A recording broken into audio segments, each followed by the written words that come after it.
Norman, ¿qué es el sueño americano? Oh, I can't answer that. It's too large a question. My American dream is that we become what we could be, which is we search deeper and deeper into the mystery of life. End of speech. Por último, ¿cómo te llevas con Gore Vidal?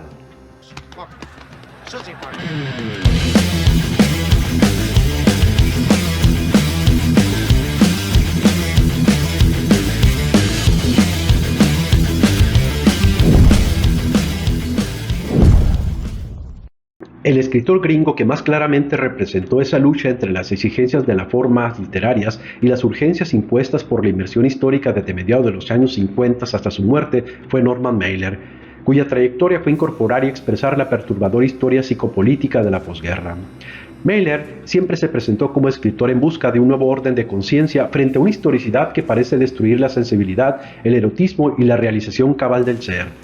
Ya desde sus primeros ensayos dejaba bien manifiesta su lucha por ser un escritor comprometido con la historia que con el arte puro. Su primer libro, Los desnudos y los muertos, trata de un reportaje sobre la violencia de la guerra, la atroz indiferencia de la naturaleza del aparato militar que victima y a todo sujeta. Además, Mailer establecía algunos momentos experimentales en la novela en las que se las arreglaba para establecer relaciones entre la vida militar y el mundo cotidiano de los Estados Unidos. Tomó personajes como estafadores, sureños, judíos, vagabundos y los colocó en un frente de batalla del Pacífico donde la personalidad individual no es sino un obstáculo. Pero al mismo tiempo insistió que el libro era una parábola para ilustrar el movimiento de los hombres a través de la historia y que la historia misma, así como la naturaleza de nuestra relación con la modernidad, era el tema central del libro.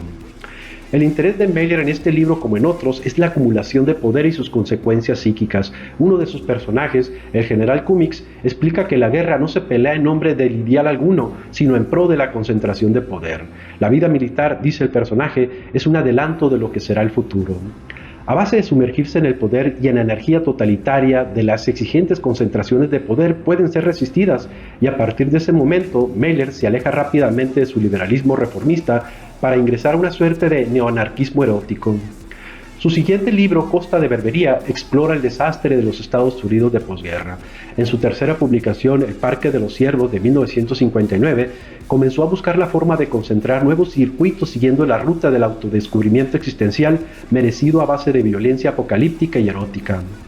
La intención de estos dos últimos libros era elaborar una especie de psicología contemporánea de la política, una mezcla entre Freud y Marx, unir lo subjetivo con lo histórico, el cuerpo erótico con el cuerpo social, algo parecido a lo que hizo el psicólogo Wilhelm Reich. En el centro del proyecto estaba la imagen del salvaje romántico revolucionario, que es a la vez eróticamente armonioso y evolucionista en lo histórico. Tal personaje es, por supuesto, Mailer mismo. En su ensayo Anuncios para mí mismo, se muestra deseoso de alcanzar un compromiso con el estilo por medio de la acción, algo así como un existencialismo a la Hemingway y una complejidad técnica literaria, algo así como la de Faulkner. Es un ensayo donde intenta llevar a cabo la responsabilidad de la evolución del estilo y de la conciencia de su propia generación.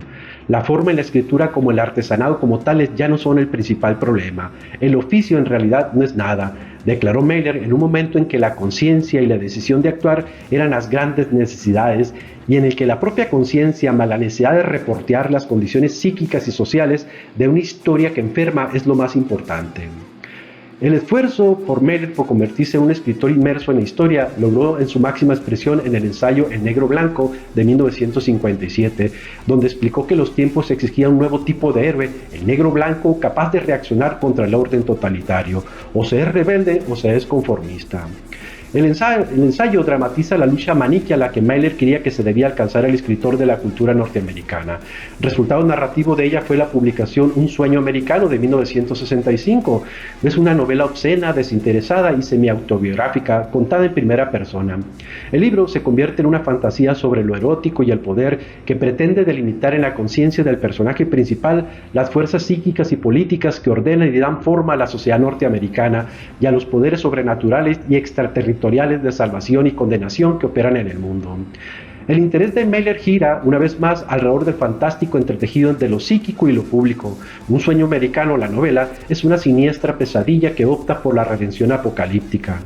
Otra alternativa posible para comunicar sus ideas fue usar lo que se llama el periodismo novelado, la historia como novela y la novela como historia, que emplea en los libros Los Ejércitos de la Noche de 1968, donde busca unir el reportaje y la dramatización novelística que desarrolla la conciencia activa de uno de sus personajes, que es el único que puede ofrecer una perspectiva distinta sobre lo que los medios de comunicación consideran el hecho histórico.